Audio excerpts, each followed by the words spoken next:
What's up guys, Shawnthebro here, and in today's episode of the fighting game tutorial series, we are going to be going over Tag Teams Part 6. So in this episode, we are going to further identify the characters as individual characters on a team. So previously, before we were doing the tag team stuff, we only ever had 2 characters, so we only ever had to worry about 2 characters. In this case, now we have 2 characters, 4 characters, or 6 characters. So when we come into the game here, I was attacking my first tag team character. So I'm the character on the left, and then there is this character on the right that I can control as well. And I was attacking this character on the right. When I attack them, their health bar goes down. This is great because this is what I would expect. However, we only have 1 health bar right now. Usually in tag team games, you'll see the health bars kind of switch, or they might just fade out into the other. We don't have that yet. That's just a visual effect though. Logically, we want to affect the different health bars based on what character is actually in control or active on that team. So even if we have multiple characters out at once, like we do technically right now. Right now I just have them placed next to each other. They're not off screen, so I can't actually hit them, right?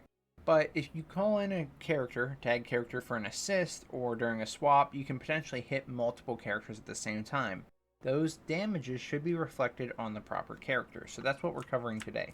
So we're going to make the health bar reflect the actual health of the character that we hit, and then additionally we're going to update the active characters with the character that has been tagged in. I mentioned a few episodes ago that the camera edges were over here and they're kind of blocking these other characters. One thing we still need to cover is actually tagging in the characters and having them enter the battlefield. Right now they don't really do that, they just kind of sit there. But I can make it so if I jump with player 2, go to this side of the character, and then I move my characters around the right way.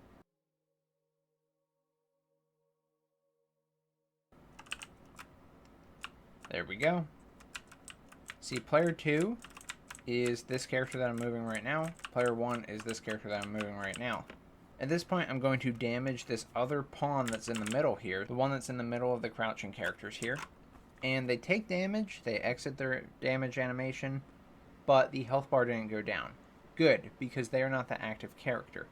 So now let's try this again. Alright, so I damage them, nothing happens, presumably. However, if I am to tag out player 2, it updates to the new player 2's health. So now as I damage this character, you see the health bar going down. Since player 2 is tagged out, now we are able to deal damage to this character. Now there's a few issues. Most of them come from things that we did not cover for multiple characters. We only had one instance or the other, like one player winning or one player losing. So you can even see that player 2, the main character, the initial character, was the one that lost, not the character that I actually had reduced their health down to 0.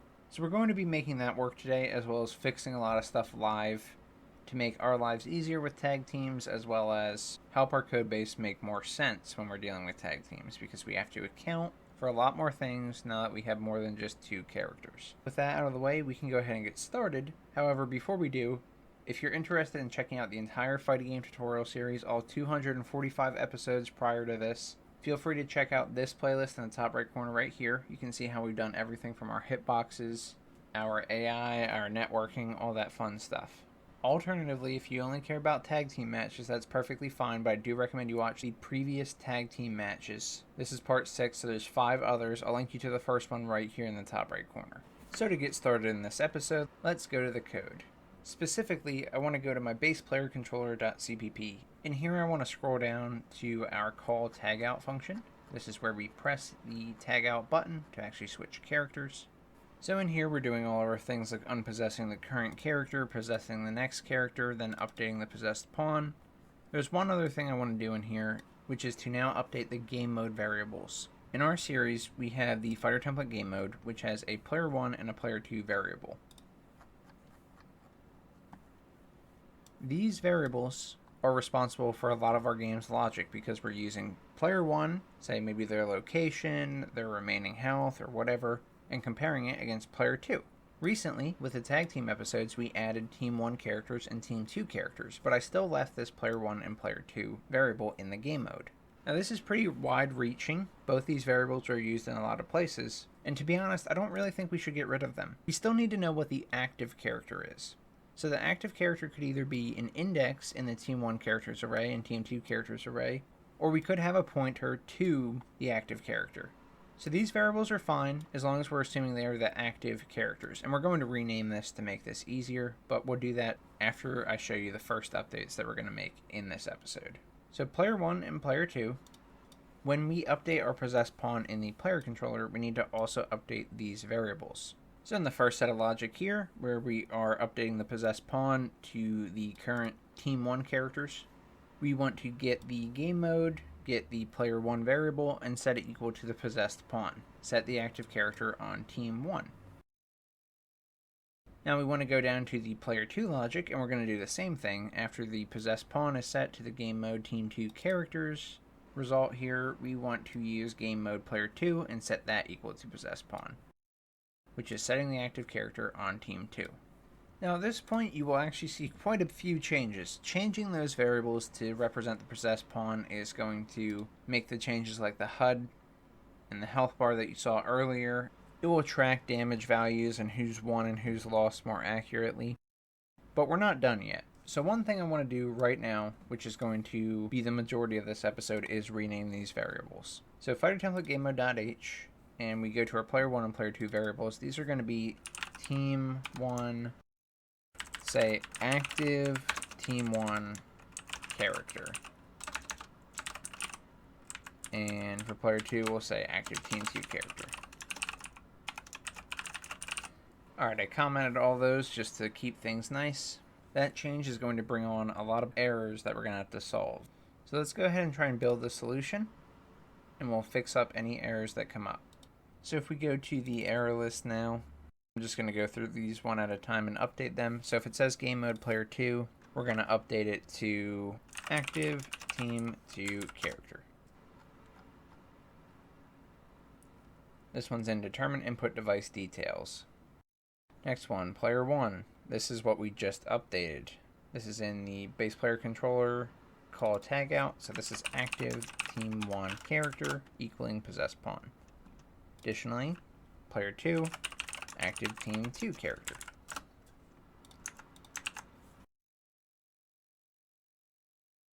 Then in our cheats that we have, we check and make sure player 1 exists. We want to check and make sure active Team 1 character exists in the fighter template game mode.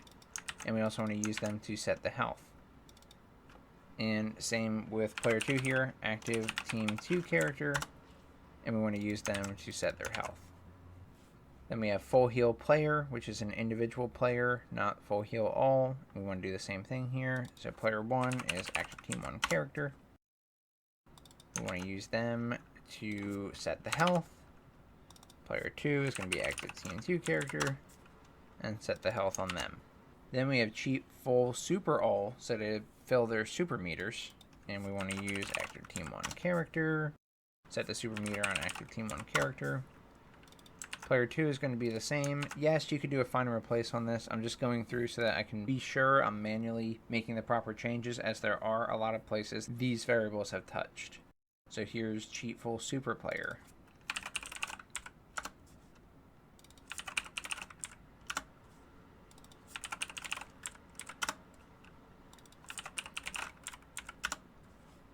Additionally, if you have anything else named player, like player 2 for example, in a variable, if you do your search incorrectly, you could overwrite some other stuff and break it, so just be careful. You can definitely do it without issue. In reset character health, we're going to use active Team 1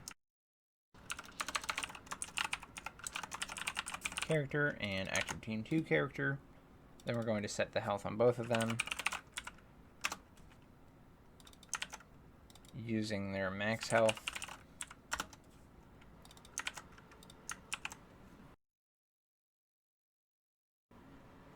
At this point, I'm going to scroll down to where I see some more red.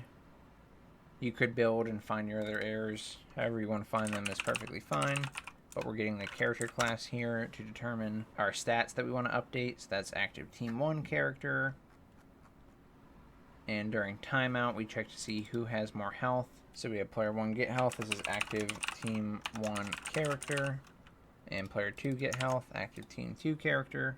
Then we call round 1 on player 1, so active team 1 character. In the else if, we're looking for player 2 get health, and then player 1 get health. And round 1 is on player 2. At this point, I'm going to build again and see what we're left with. Now we have a lot less errors. In fact, 3 of these errors are going to resolve themselves, so we really only have 1 more here.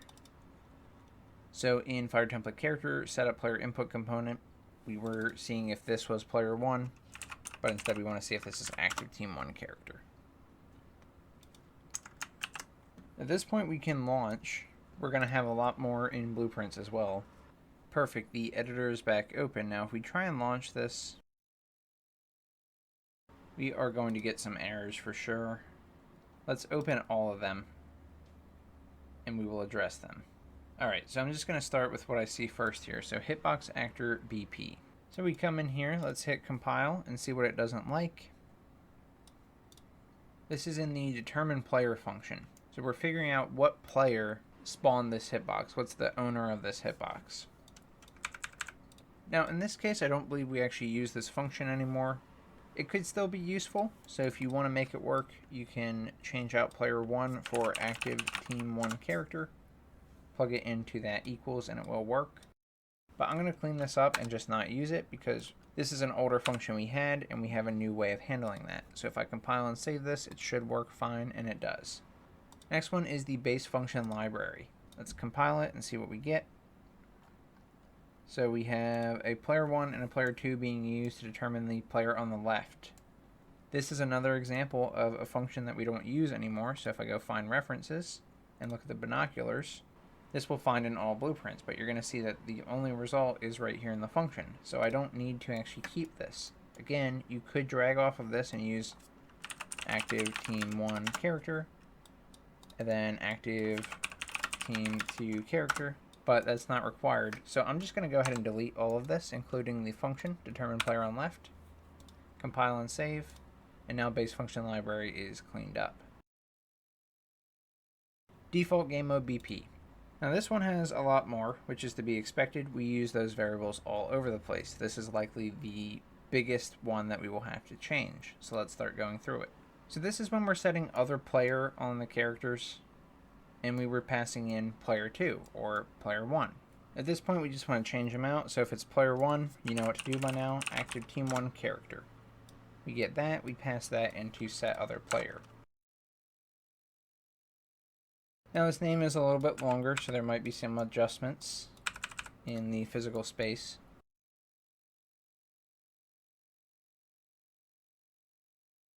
And let's go back to do this one.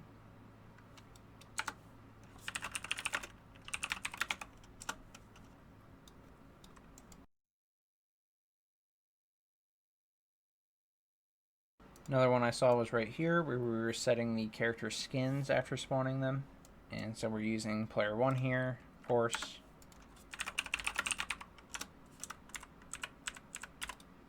Active team 1 character. Earlier in the function, before we were even setting other player, we were using player 1 and player 2 to make sure they were valid, which is a good check to do. I'm going to clean this up a little bit more by moving these both over here, making sure player 1 and player 2 are valid. Instead of doing 2 branches, just do 1. And pass in an AND boolean as well, which will save us some space in the graph, which we need. So we're going to check now active team 1 character and active team 2 character. And something like that will do the trick. Compile. Next one is where we are changing the character skin for player 2.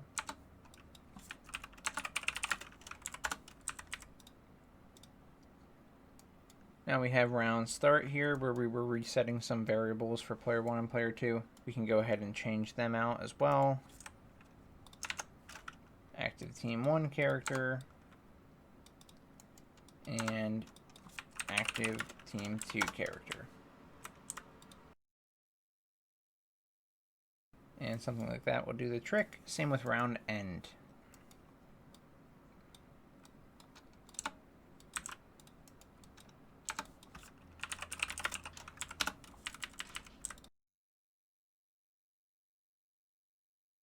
There we go.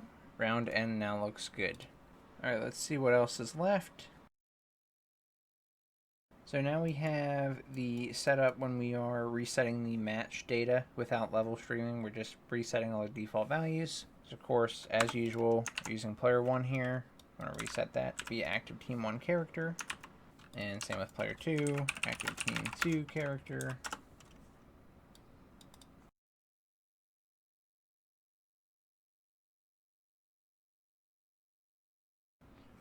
Now later in this logic, we're destroying the original actors for player 1 and player 2. And so in this case, change those out.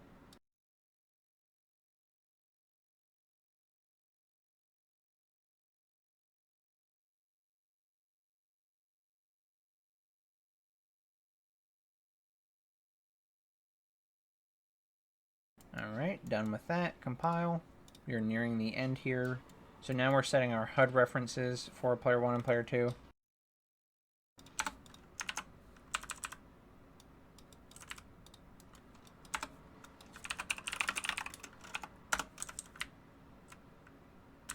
Compile. Alright, this is in the spawn players function. So we were setting player 1 after spawning the corresponding character, which of course makes sense, but we're not setting player 1 anymore. We're setting active team 1 character. Make sure when you're doing this, you're very careful. So yes, we want to connect it like this, but we also want to drag the result into the possess and into the reroute node where we were setting the possess pawn as well. Then we want to add it to the team 1 characters array, just like that.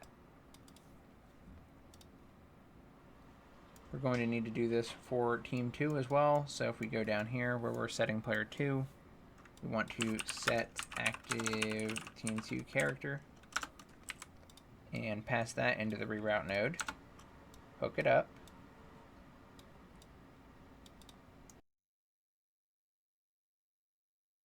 And when we're adding it to the team 2 characters array, we need to active team 2 character.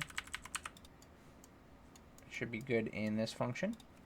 Now we are in determine match winner. So when we're figuring out who won the match. So in this case, we're determining if somebody's won the match. So instead of player 1, active team 1 character.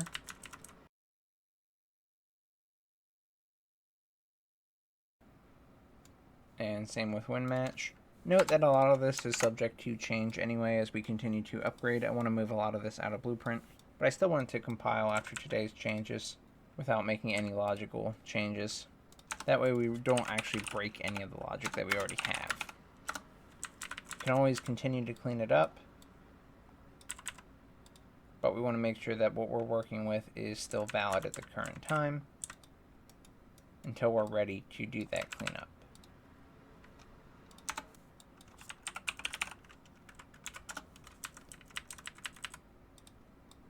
Another thing I'd like to do is kind of separate the characters from the rounds 1 and just have that handled by the game mode compile. And we're at the very end here. So we have determine force palette adjust, which is basically if we should apply a little visual effect if both characters are the same character class as well as the same skin. So instead of player 1 and player 2, active team 1 character, active team 2 character. Additionally, things like this are going to have to be on a character by character basis in the team, not just one active character. So like this logic will need to be updated as well. But again, until we get to that point, I just want to make sure it still works. Now the default game mode BP builds, so we can go to the next one, which is the super camera. Compile. This one only has 2 issues, which is setting the player 1 and player 2 references in begin play. Technically, we don't even want to set this in begin play anymore. If we set these references in begin play, this is only looking for player 1 and player 2 at the start when the camera is spawned. And so when we change characters, it's not going to be following the proper characters. But again, I'm just going to make sure it builds for now. We can definitely continue to update this as we go over the tag team logic. So instead of player 1, we are going to use active team 1 character.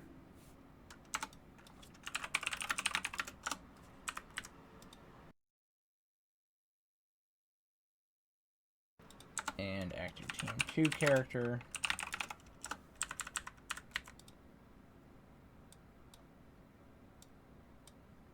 This is pretty ugly as is though. So one thing I do want to do is get rid of these regular is valids here. They're perfectly fine, but I think it would look better if we convert these to a validated get.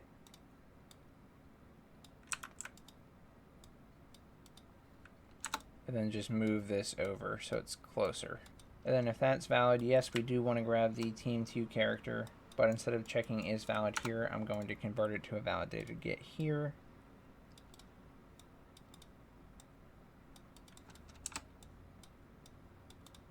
Just like that. So much cleaner in here as well, with further improvements to come. But that should make the super camera compile. Now we're on our press any key to join screen. So in here, I see we have 2 errors, both for player 1 and player 2. And we're just grabbing the player controllers from them. So of course, instead of using player 1 and player 2, active team 1 character.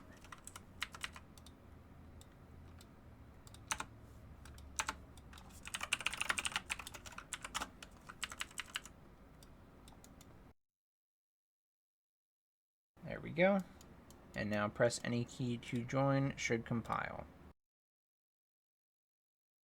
Frame data panel. So this is for our practice and training mode where we have the damage, stun frames, so on and so forth.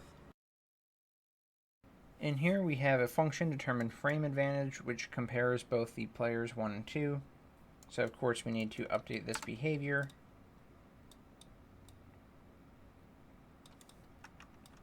So active team 1 character. We need to make sure we plug it into the same thing. So last recovery frames and last stun frames received.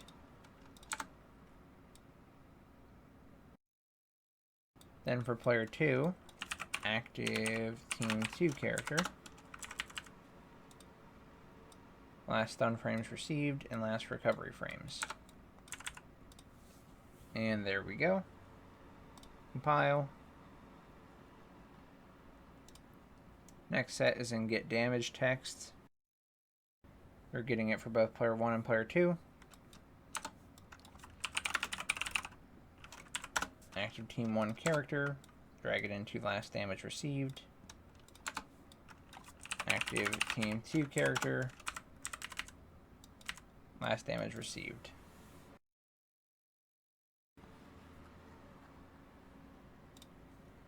Get stun frames text for player 1 and player 2.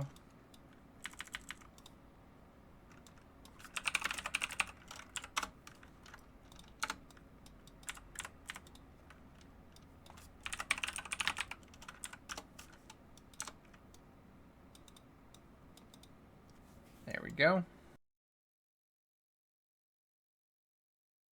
Get startup frames text.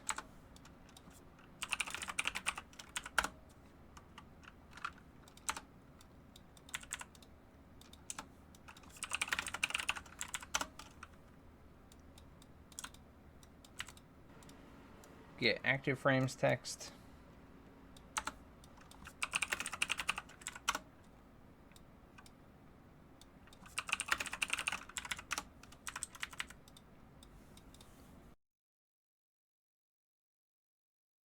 And lastly, get recovery frames text.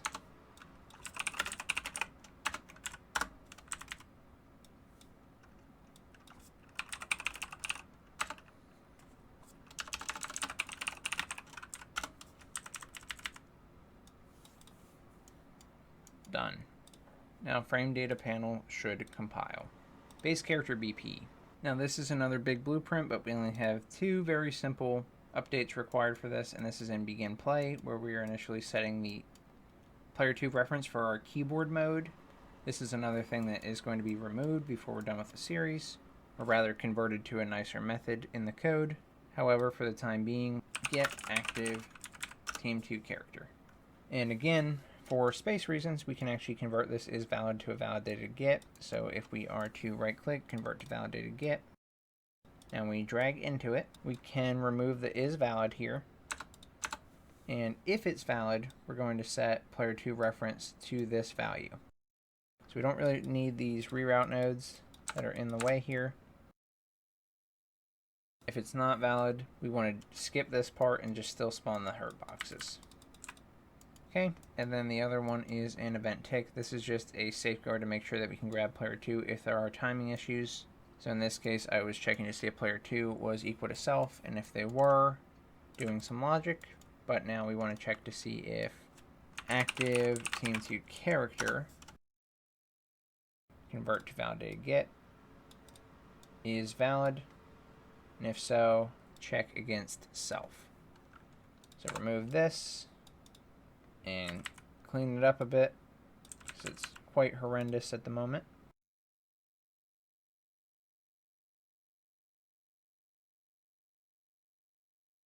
Now base character BP should compile, and it does. Now we have default camera, which should be very similar to the super camera issues, if not identical. So yes, in use camera, which is when we're toggling this camera on, we have player 1 and player 2 being used to store references. Again, this should not really be the case anymore with tag teams. We need to use the active characters so that we can track the characters appropriately. But for the time being, this is fine. Let's just make sure we change these out to the right variables, which is going to be active team1 character. And instead of using is valid here, I'm going to remove this and the player 1 node, convert active team1 character to a validated get, plug it into the set player 1 reference, and save on some space there. We want to do the same for player 2. So instead of using player 2, we are going to get active team2 character, convert it to a validated get, and then use this active team2 character to set the player 2 reference. We no longer need that other is valid. And I can move all this behavior over here to make it a little bit easier to read and a little bit simpler. And now default camera should compile, and it does. Now we have base game mode HUD. This is our last blueprint that was having errors, so let's figure it out. Compile. So starting at the top here, we have these player 1 and player 2 checks in event tick. So when we're going through game mode HUD, we were lerping through their health bars so that we could subtract and get the proper amount.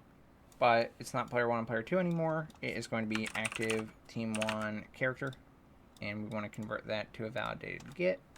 Make sure when you're doing this, you plug in active team1 character to both player health and super meter amount. We only do this if the game is not paused, and only if the active team1 character is valid. Now we need to organize this a little bit better, that way we can fit this. And something like that should do the trick.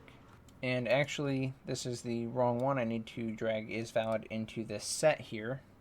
Absolutely make sure you do this correctly. Is not valid goes into the top one. My apologies. Because if this is valid, we want to grab the health bar percentages and set the new health bar percent. But even if it's not, we still want to do this for player 2. Now player 2 is the same deal though. So this reroute node is our game mode reference. So this has our active team2 character, convert it, then use it for the player health and the super meter amount, plug it in from both previous paths, and then is valid goes into the set.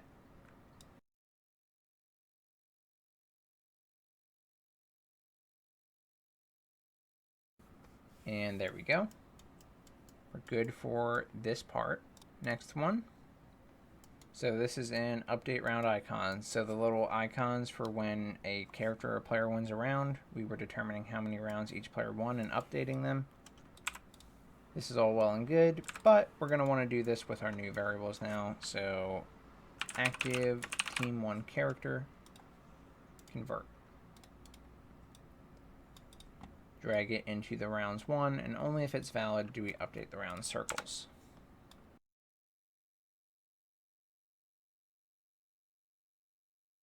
We want to do the same for player 2.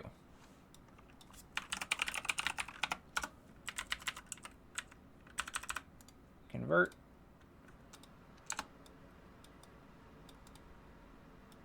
Pass it into rounds 1. Just like that. Next issue. Get health bar percentage. This is determining the health in the actual binding for the health bar. So in this case, I just want to switch out player 1 for active team 1 character. We also need to pass it into the max health here because it relies on the character's max health. This next one is probably player 2's health bar, and it is. So we just want to replace this with active team 2 character. And pass it into the max health as well.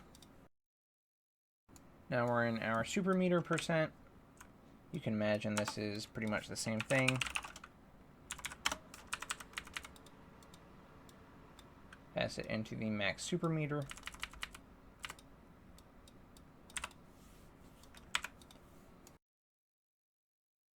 And player 2 is going to be very similar as well.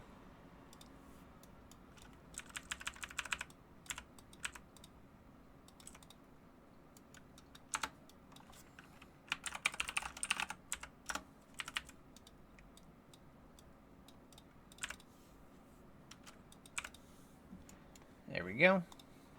Next one is the P1 name text. So it relies on the character name to display it to the user.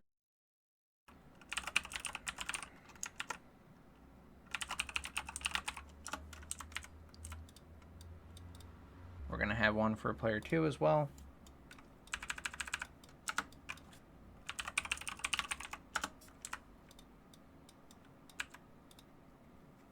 Great. Now we have P1 character image. So this is for displaying the character image to the users based on what character they are. And in this case, we're going to do active team 1 character instead.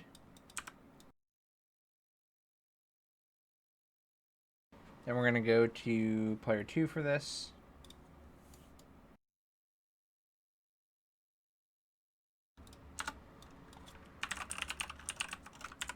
Active team 2 character.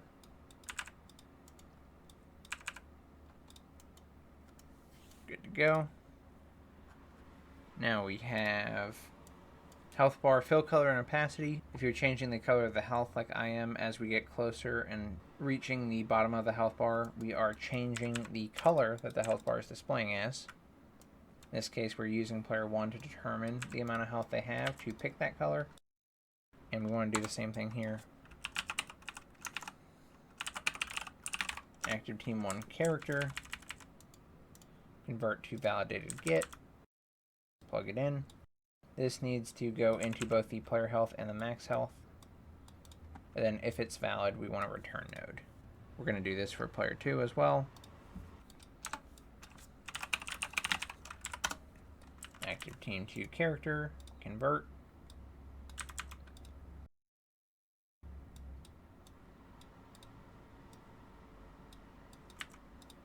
And if it's valid, plug it in here too. So now we're good here. P1 combo counter text. This is how large of a combo the character is on. In this case, we're using player 1. You know what to do.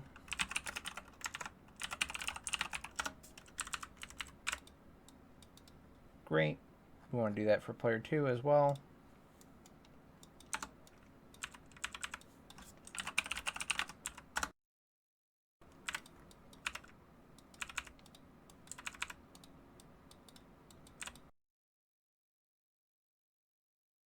P1 combo counter visibility, same deal. If it's less than or equal to 1, then we aren't going to display the combo counter at all, so we just need to know if we should display it.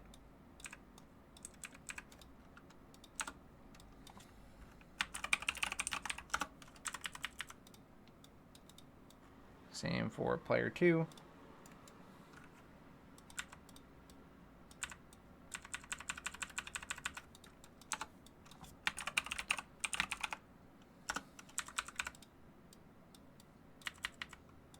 So there we go. Very near the end now. So P1 combo rating text. This is like combo king, great, good, whatever word or identifier we're assigning to it.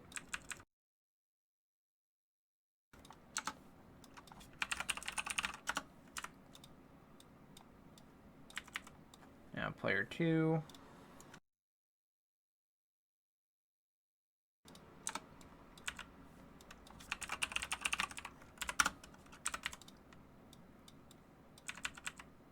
There we go.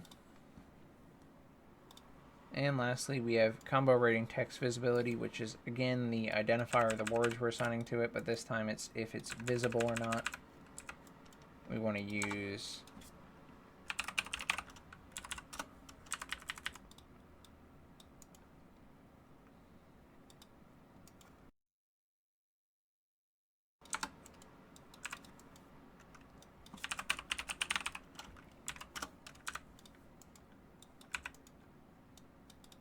So there you go. Now all your blueprints should compile, so when we go to launch the game, everything should be working as expected. We can come into our match, our camera should work, our movement should work, our damage should work. Make sure everything still works, and if it does, you are good to go. Make sure you have your multiple characters showing up by going to your game instance and setting your ET mode type to something like Duo or Trio. Anyway, guys, that's all I got for you today, so thank you so much for watching. If you enjoyed watching this episode and learning about tag team matches, then please subscribe. It does more for myself and the channel than anything else you can do, which I really appreciate. Huge shout out to the YouTube membership, Patreon membership, and Discord supporters. You guys are amazing. Thank you so much for all the love and support. I'm really grateful. If you guys had any issues with this tutorial or any of my tutorials, feel free to join the Discord community. There's free support in there, and I'd be happy to help you out so you can keep working on your game. Anyway, guys, that's all I got, so thank you so much for watching. I'm Shawnthebro, and I'll see you in the next one. Goodbye, guys.